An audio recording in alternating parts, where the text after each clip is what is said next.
Another gone but not forgotten title, one of two that I'm going to talk about, are both from Crossgen, is Sigil. Yes, that's how you pronounce it. The other one is pronounced Scion. I used to think that shit was called Scion. Sorry. I didn't know. The Sigil was Crossgen's big thing in their comics. It's got to be here somewhere. There you go, on his chest. Samandal Ray. This is their sci-fi comic. This is really good. And basically, the two that I'll talk about are Scion and Sigil, the two best in my opinion. If you see them in your back boxes or whatever at your comic store, they might even be inexpensive. Buy them. You'll be in for it, though. It's a one long continuing overarching story. Now, this is by Chuck Dixon and Scott Eaton. Overall, this one is.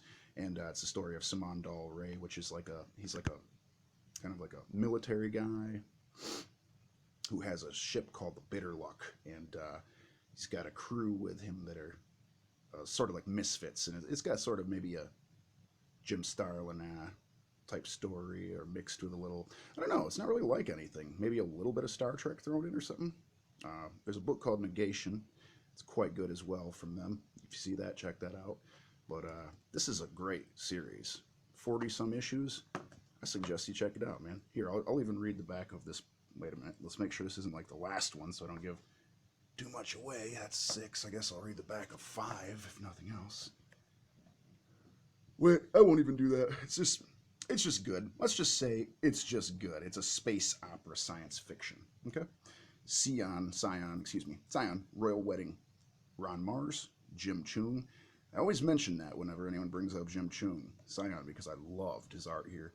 And it isn't his first work, but it is some of his first work. And it stars this young man, Ethan, and he's going against Bronn. Wait, this is Bronn with the scar on his face. This is his father. And it is the Hurons, the good army, versus the Ravens. And it's sort of like Star Wars, maybe.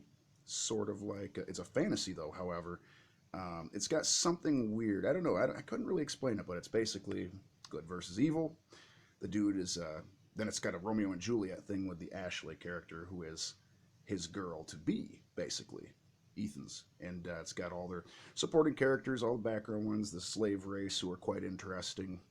And it's just great fantasy with a little mix of high-tech stuff in there, too, which gives it a little bit of a weird sort of He-Man vibe. Or Masters of the Universe, whatever you want to call it. So, anyway, if these sound like some good stuff to you, they're fairly affordable, hopefully at least. I mean, I got these online for cover price. They were worth it, 100% worth it. Cover price is like under 20 bucks. Same thing with the other ones, under 20 bucks. So yeah, check them out, man. Give them a chance. Check out Crossgen, people. Gone but not forgotten. Right off of Gregor Black's shelf. Crossgen. My favorite genre-bending company with no superheroes.